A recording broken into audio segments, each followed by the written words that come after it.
लेकिन मैं दादा का भी दादा हूँ। अच्छा। करेंगे भाई इलेक्शन लड़ूंगा कि नहीं लड़ूंगा, मैं आपको ये गारंटी दे सकता हूँ। ये केवल एक कहने की बात है, लोगों को बरगलाने की बात है।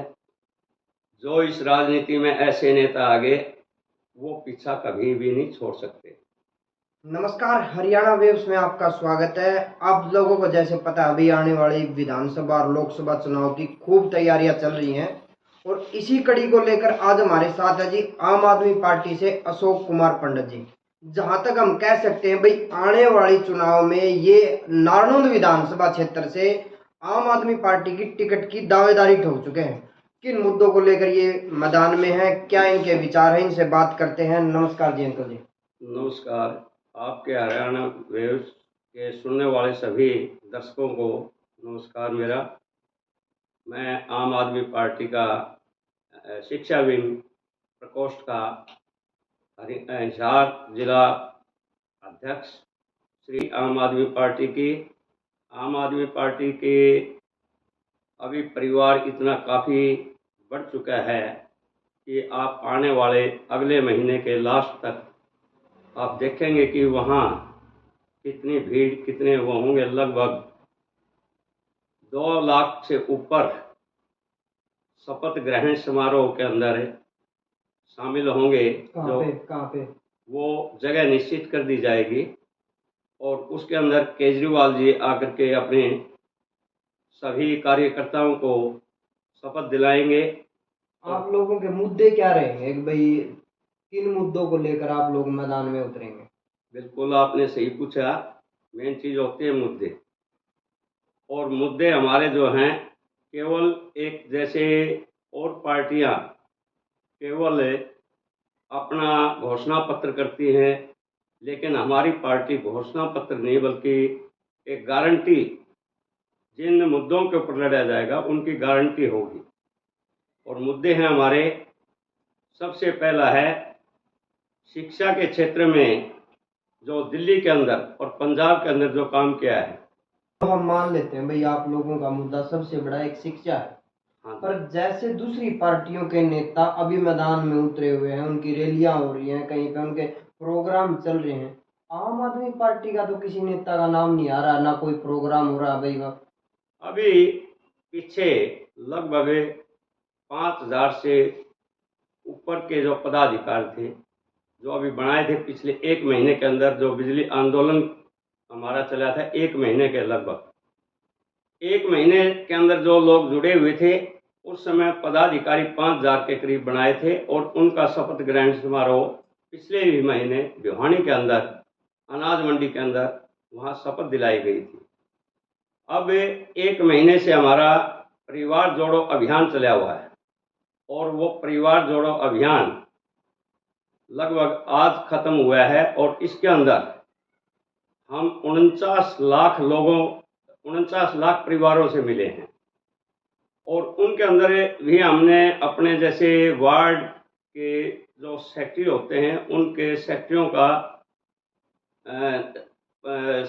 को चुन करके नाम लिख करके भेजा है कि जो अच्छे कार्यकर्ता हैं, जो समय दे सकते हैं, उनको हमने अपने वार्ड के अंदर सेक्रेटरी बनाए हैं। नहीं, आपकी मान लिया वार्ड के लिए आप कह रहे हो भाई, विधानसभा क्षेत्र में कम से कम अगर नारनौंद हल्के की बात कर लें 60 गांव आते हैं।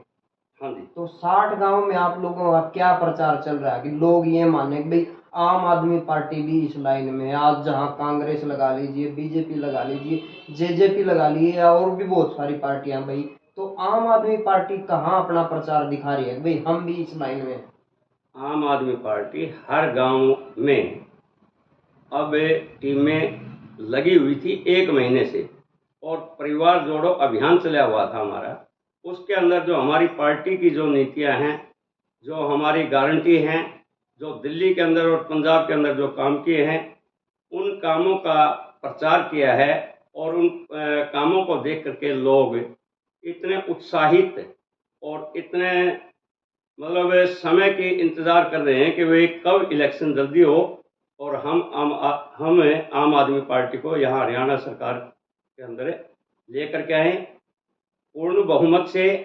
ये जो नीतियाँ हैं जो गारंटियां दे रही है आम आदमी पार्टी, उनसे काफ़ी सहमत हैं, क्योंकि बीजेपी और कांग्रेस या जेजेपी जो भी पार्टियां रही हैं, उन पार्टियों को देख करके लोग उनसे काफ़ी मतलब ग्रसित हैं, पीड़ित हैं, और इसलिए एक मौका वो केजरीवाल को देना चाहते हैं। तो क्या आप जिस तरह से अपना प्रचार कर रहे हैं, क्या आपको लगता है भाई इस तरह से पार्टी आपकी जीत पाएगी? अगर हरियाणा की अगर हम बात कर लें, अब आप आप अपने आप ही अंदाज़ा लगा लीजिए कि हमने 49 लाख का टारगेट रखा था, लेकिन 49 लाख से भी ऊपर का टारगेट हमारा जाएगा। और 11 लाख हमने पहले अपने सदस्य बनाए हुए हैं, जो लोग अपनी मर्जी से जुड़े थे, न कि किसी के ऊपर कोई दबाव या प्रेशर नहीं था। वो हमारा टारगेट था 10 लाख का, लेकिन वो 11 लाख से भी ऊपर पहुंचा था। अब अगर इसके प्रति कोई उत्साहित ना होते तो इतने सदस्य कैसे जुड़ते?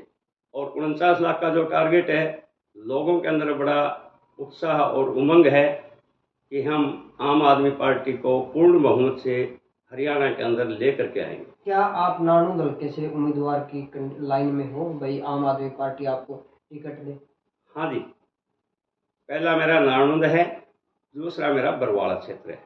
तो आपको क्या लगता है आप हिसार में बैठे बैठे नानोद और बरवाड़ा की जनता को आप सहमत कर पाएंगे, या फिर आप उनको ये दिखा पाएंगे कि भी मैं आप लोगों के काम आऊंगा या फिर आप लोगों के काम कर सकता हूँ? देखिए, ये इच्छा लोगों के ऊपर है। बाकी लोगों को मेरे ऊपर इसलिए विश्वास है, एक पढ़ा लिखा होने के नाते से अब तक जो आए हैं वहाँ पर इतने पढ़े लिखे नहीं आए, और आए तो केवल अपने भलाई की, न कि जनता की भलाई की है कि काम करवाए जाए। लेकिन अब इस सरकार ने क्या किया हुआ है, एक परेशानी पहचान पत्र बनाना शुरू किया हुआ है, यानी पीपीपी जिसको बोल रहे हैं, परेशान पहचान पत्र। लोगों को केवल एक परेशान करने के अलावा कुछ नहीं है। चलो आपको मान लिया कि भाई आम आदमी पार्टी की लाइन में आप हो, तो आप किस आपके जो सामने जो पार्टी आप देख रहे हो हरियाणा में अगर होगी, तो कौन सी पार्टी को मान रहे हो भाई? BJP, JJP, Congress party? देखिए, मेरे को तो जेजेपी तो बिल्कुल ही खत्म हो चुकी है। क्यों? वो तो राजस्थान में भी पहुंच गए भाई, राजस्थान में भी तो हरियाणा के अंदर तो उनका खाता नहीं खुलना, वहां भी बिना खाता खुल करके आ जाएंगे, और क्या है। अब ये हरियाणा में 10 टिकटें थी आज उनकी, और हाँ 10 थी, लेकिन उनके पास महकमे भी काफ़ी दिए हुए थे। वो ऐसा कौन सा महकमा है जिसके अंदर भ्रष्टाचार ना हुआ हो? अब बीजेपी सरकार जो है, अन्य पार्टी के जो भी विरोधी पार्टी के, विपक्ष पार्टी के जितने भी नेता हैं, उनके पास कोई भ्रष्टाचार भी नहीं है, फिर भी वो उनको परेशान करने के लिए धरपकड़ करती है। लेकिन यहाँ जो शराब घोटाला हुआ अपने हरियाणा के अंदर, धान घोटाला हुआ, और तो क्या पीछे एक छात्रवृत्ति, बच्चों के छात्रवृत्ति का बहुत बड़ा घोटाला हुआ था, आज तक कोई जांच नहीं। जिन के पास वो महकमे थे उनको कोई पकड़ा नहीं गया, और विपक्ष की पार्टियों को कोई घोटाला साबित नहीं होता। अब आप मेरे से पूछेंगे कि भाई आपकी पार्टी के मनीष सिसोदिया जी पकड़े मनीष गए, सिसोदिया, अब संजय सिंह को भी, सत्येंद्र जैन जी को भी पकड़ागा, और संजय जी को भी पकड़ागा। इस पार्टी के खिलाफ जो भी बोलता है, अगर मैं भी यहाँ बोलूँगा तो हो सकता है कि मेरे को भी पकड़ लें वो, क्योंकि उनका काम है कि जनता के मुद्दों से ध्यान भटकाना। अब भैया हमने फलाने उसको भ्रष्टाचार के अंदर पकड़ लिया। आपने शायद देखा भी होगा कि सुप्रीम कोर्ट के जो जज हैं राजेश खन्ना, उन्होंने क्या फटकार लगाई ईडी और सीबीआई को कि आपने जिसके ऊपर जो मुकदमा दायर किया हुआ था, जिस मामले के ऊपर मनी लॉन्ड्रिंग के ऊपर है, लेकिन इनके ऊपर मनी लॉन्ड्रिंग का ऐसा क्या सबूत है कि जिसके कारण से इनके ऊपर आरोप लगाया गया? कहीं पर इन्होंने किसी को दिए हों या इनको किसी ने दिए हों, कोई सबूत उनके पास नहीं था। ईडी और सीबीआई को इतनी लताड़ लगाई कि वो वहाँ पर बेशरम बेपर्दा हो गई, जिसके कारण से अब उन्होंने 12 अक्टूबर का टाइम दिया हुआ है। और हमें मतलब ऊपर वाले से न्याय की और कोर्ट से, सुप्रीम कोर्ट से न्याय की पूरी उम्मीद है कि वो बाइज्जत बरी निकलेंगे। और रही संजय जी की, संजय ये एक बहुत बड़े अच्छे वक्ता, सही को सही कहने वाले वक्ता हैं। वो संसद के अंदर हमारे प्रधानमंत्री जी के द्वारा जो किए हुए जो करोड़ों के घोटाले हैं उनका पर्दाफाश कर रहे थे। इसलिए उनको भी, जबकि जिस मामले के अंदर उनको पकड़ा गया वो तो उसके कोई मंत्री नहीं, कोई और नहीं, उनके पास क्या वो था, केवल एक आम आदमी पार्टी को डराने के लिए, उनके एमएलए एमपी को डराने के लिए ऐसा किया जा रहा है। लेकिन ये आम आदमी पार्टी ऐसी पार्टी है, एक संघर्षशील पार्टी है, और ये नेता सभी संघर्ष करके ही निकले हैं। ये न कभी झुके, न किसी के आगे झुके हैं, न झुकेंगे। चाहे कितना ही कोई प्रलोभन दे दे, न किसी प्रलोभन के अंदर वो आएंगे। तो क्या अशोक सिंह भी इसी चीज में है?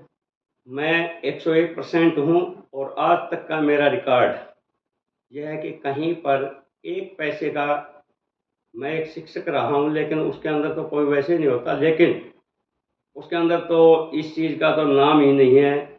मैं तो केवल अपने जो गरीब बच्चे होते हैं उनकी तरफ से अपनी जेब से कुछ हेल्प करता हूँ, और अब भी कर रहा हूँ मैं।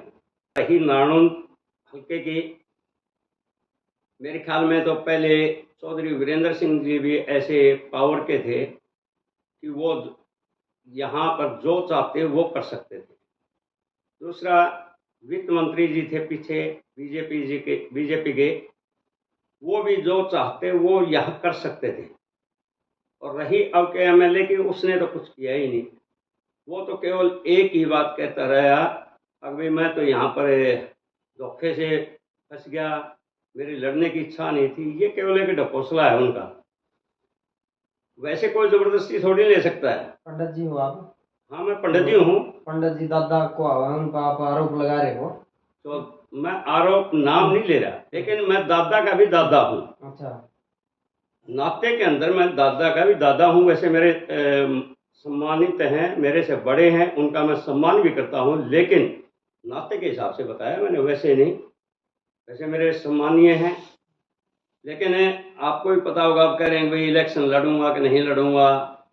मैं आपको ये गारंटी दे सकता हूँ, ये केवल एक कहने की बात है, लोगों को बरगलाने की बात है।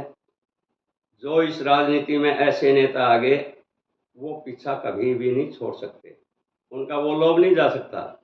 इस उम्र में भी 75 साल से ऊपर के हो गए, और फिर भी मोह ममता इतनी फंसी हुई है कि मैं पता नहीं सात पीढ़ी तो क्या 10 पीढ़ियों तक का जुगाड़ करके जाऊँ। रही आपने बीच में जो बात मैंने वो कर दी थी, दूसरा नाणुंद हल्के के अंदर कहीं पर कोई अच्छा स्टेडियम की अभी तक किसी ने भी नहीं बनवाई, ताकि नाणुंद हल्के के अंदर खिलाड़ी बहुत बढ़िया नेशनल लेवल के हैं, लेकिन उनको खेलने की एक कोई बढ़िया स्टेडियम नहीं दिया गया। दूसरा, जो हॉस्पिटल है, हॉस्पिटल है लेकिन डॉक्टर नहीं है वहाँ पर। ये बात तो खुद राम कुमार गौतम ने जब मनोहर लाल खट्टर जी ने कही थी। मनोहर लाल जी के सामने केवल एक जनता को बेवकूफ़ बनाने के लिए तो कही थी। अगर वहाँ कोई विकास नहीं हो रहा तो वो इस्तीफा क्यों नहीं देते? वो कहते हैं कि मेरे जाने से क्या गवर्नमेंट गिर जाएगी। गवर्नमेंट गिरो या ना गिरो, आप ये कहो ना कि मेरे जो मुझे 3 लाख रुपए तनख्वाह मिल रही है वो नहीं मिलेगी, इसलिए नहीं दे रहा मैं। गवर्नमेंट गिरे या ना गिरे, लेकिन अपने हल्के के लिए बलिदान तो कर सकते हैं जब उसके अंदर विकास ही नहीं हुआ था। तीसरा, खुद नाणुंद भी एक तहसील भी है। अब ये कह रहे हैं भाई कोर्ट के लिए हाँ की है, अब हाँ की है, मेरे ख्याल में वो अगले 29 तक भी वो पूरा नहीं होगा, अभी तो होना ही नहीं है। भविष्य पहले ही बता रहे हो? हाँ, मैं बता रहा हूँ नहीं, अभी 24 तक तो कोर्ट यहाँ बनेगा ही हाँ करके, क्योंकि 5 साल तो आगे कम से कम लगा करके चलो। दूसरा, अभी जैसे रेलवे वाली थी, कब कांग्रेस के टाइम पे ये डिमांड मानी गई थी, लेकिन अभी तक वो चालू नहीं हुई है। अब होगी जा करके। अब 10 साल तो अब उसी के लिए हो गए। अच्छा, मतलब कह सकते हैं कि भाई ये जो लंबे लंबे लारे लगा रखे हैं, वही लोगों को वेट करना पड़ रहा है। आम आदमी पार्टी अगर आती है तो इन चीजों से निजात मिलेगी। 101% मिलेगी। और यहाँ पर अगर मैं हुआ नारायण हल्के से, तो मैं पूरे अपने नारायण हल्के के वासियों से ये गारंटी भी दूंगा कि यहाँ पर जो अभी तक के नेताओं ने नहीं किया, वो हम यहाँ पर करके दिखाएंगे। वो अशोक कुमार करके दिखाएंगे। वो अशोक कुमार करके दिखाएंगे, चाहे कहीं पर किसी के भी हमें पैर पकड़ने पड़ो। अभी जैसे जनसंवाद के अंदर एक महिला ने मुख्यमंत्री जी के सामने आवाज़ उठाई थी कि जी यहाँ CLK के अंदर कोई कंपनी आ जाती या फैक्ट्री लग जाती जिससे कि महिलाएं जा करके वहाँ काम कर लेती। तो इनका मुख्यमंत्री महोदय का क्या वो था, एक किस्म से उनके ऊपर वो तंज कसना था कि वे आपको तो चंद्रयान भेजेंगे, मतलब चंद्रयान 4 में भेज देंगे। तो एक तो महिलाओं का अपमान। लेकिन मैं ये गारंटी देता हूँ कि यदि हल्के के लोग मुझे बनाएंगे तो चाहे मैं कहीं से भी ला करके दूँ। जो लाना चाहिए था पूर्व वित्त मंत्री को, क्योंकि उनका तो कंपनियों से वास्ता रहता है, लेकिन अपने हल्के के अंदर एक भी कोई कंपनी ला करके नहीं खड़ी की, क्योंकि यहाँ के लोग रोज़गार मिल जाता, लेकिन वो रोज़गार देना नहीं चाहते। रोज़गार दे दिया तो वो कल को उनकी बातें नहीं सुनेंगे। SYL का एक बड़ा मुद्दा चल रहा है जिसमें आम आदमी पार्टी का नाम लिया जाओ। भाई आम आदमी पार्टी SYL मुद्दे पर पानी नहीं आने देनी हरियाणा में, जबकि अब तो पंजाब में आम आदमी पार्टी की सरकार है। ऐसा है कि ये एक पार्टियों ने एक केवल इलेक्शन के समय पर, चुनाव के समय पर ही मुद्दा बनाते हैं। अब जो ये कह रहे हैं कि भाई आम आदमी पार्टी को जवाब नहीं दे रही, आप ये बताइए कि क्या कांग्रेस हरियाणा में भी थी, कांग्रेस सेंटर में भी थी, कांग्रेस पंजाब के अंदर भी थी, क्या कांग्रेस ने उस मुद्दे का कोई हल निकाला? बीजेपी सेंटर में भी थी, बीजेपी हरियाणा में भी थी, बीजेपी पंजाब में भी थी, उन्होंने क्या हल निकाला इसका? तीसरी रही बात ये, आम आदमी पार्टी हरियाणा के SYL के विरोध में नहीं है। अब प्रधानमंत्री जी ने एक पहले कहा था कि पाकिस्तान के अंदर पानी जाता है, अगर उस पानी को रोक दिया जाए, जब एंटी थे उस समय की बात है, अगर पानी को रोक दिया जाए तो नदियों का पानी का बंटवारा सही किया जा सकता है। और उन्होंने वायदा भी किया था कि भाई पाकिस्तान के अंदर जो पानी जा रहा है या जो और दूसरे देशों के अंदर जा रहा है, उन पानी को रोक करके और मैं पूरे प्रदेशों को समान रूप से बंटवारा करूँगा। वो क्यों नहीं अपने उस पानी को वहाँ रोक करके यहाँ का बंटवारा करें? उनका दायित्व क्या है? माई बाप तो वही है। और जो माई बाप होता है, परिवार के अंदर भी जो बाप होता है, संतानें होती हैं, उनका बंटवारा कौन करता है? बाप करता है। आपस में झगड़े होते हैं भाई भाइयों के, लेकिन अगर बाप नहीं करता तो इसका मतलब उसके मन में ही खोट है। करना तो मोदी जी को चाहिए था, अभी तक इतना समय नहीं लगना चाहिए था। बिल्कुल हरियाणा को पानी मिलेगा, जो पाकिस्तान के अंदर जा करके उसको रोक करके और समान रूप से बंटवारा। ठीक है, पहले जो बंटवारा बहुत पहले हुआ था, लेकिन उस टाइम में अब में दिन और रात का फर्क पड़ा हुआ है कि वहाँ पर भी सूखा है, यहाँ भी काफ़ी सूखा है, तो उसका पाकिस्तान का पानी रोक करके बंटवारा कर दो। इसका हल ये है, क्यों नहीं कर रहे प्रधानमंत्री जी?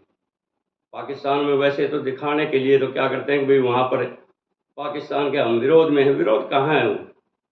लोगों को केवल एक बहकाने के लिए विरोध किया गया है।